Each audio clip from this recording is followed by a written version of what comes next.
Chapter 27.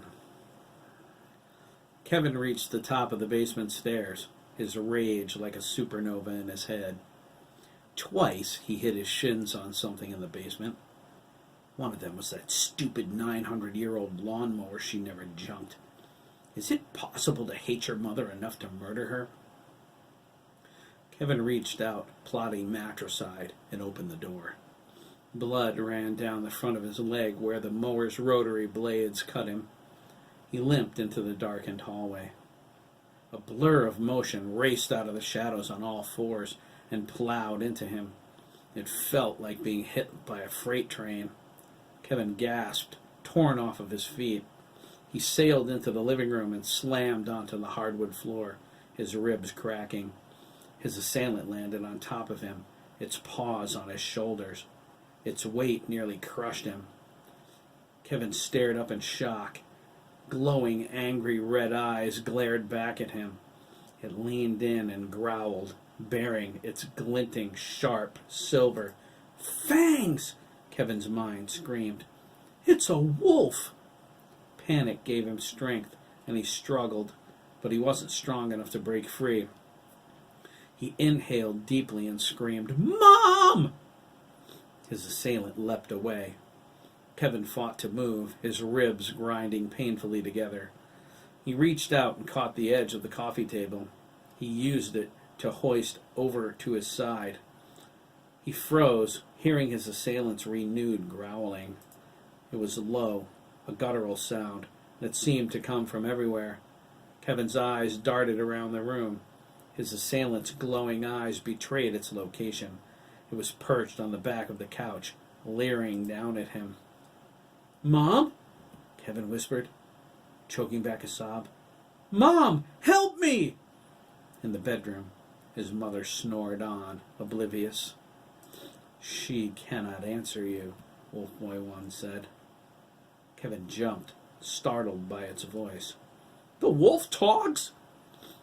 It was an amalgamation of a boy and a machine. It chilled him to the bone. Wolf Boy 1 clicked its thumb and forefinger claws together. Nerve pinch. She won't wake up until morning.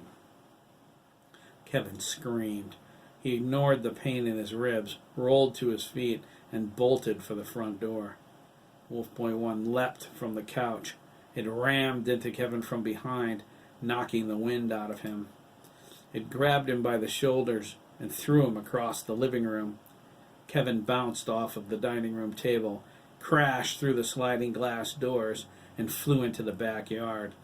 He hit the snow, skidded across it, and the broken glass, into the side of the frozen swimming pool.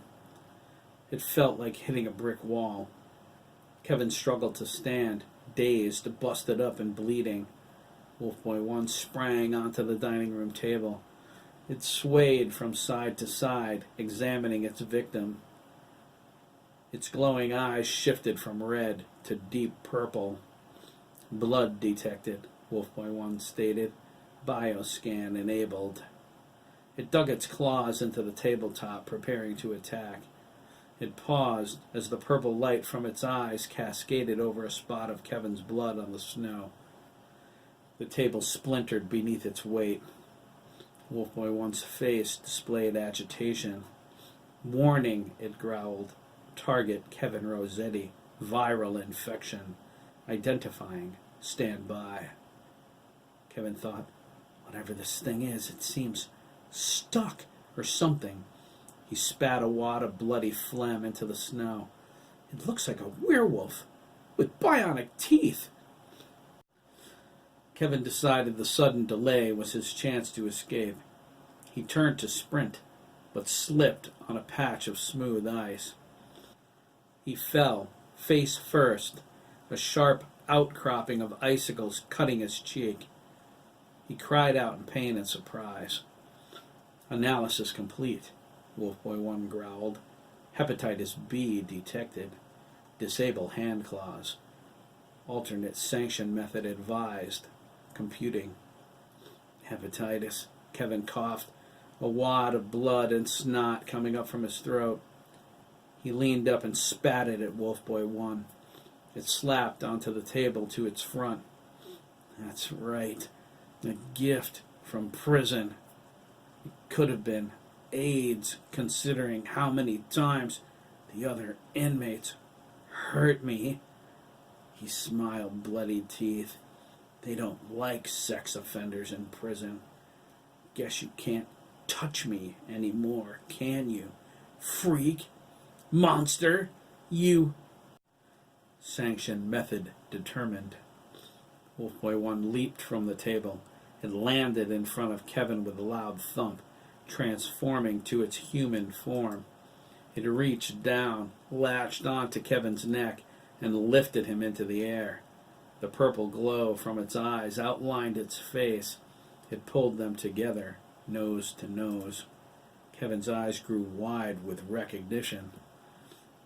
Jesus, it's you! The kid from the rest stop! It can touch you, fool, Wolfboy 1 growled through Oliver's face. It bared its fangs in a boyish grin and rammed Kevin into the side of the pool. It leaned into him. Kevin struggled to break free, but he wasn't strong enough. It gnashed its teeth inches from Kevin's face. Its expression darkened to murderous black. And it can break your neck. No! Kevin cried. Wolfboy 1 wrenched Kevin's neck with a savage twist. A loud crack echoed through the yard. Kevin jerked once, convulsed, and went limp. Wolfboy 1 dropped him and sniffed at his lifeless remains. Satisfied, it transformed to full wolf mode and leaped away. Kevin laid on his stomach, his head twisted around backward, his dead eye staring into the snow-filled sky. Sanction complete, Wolfboy 1 said, and disappeared around the side of the house.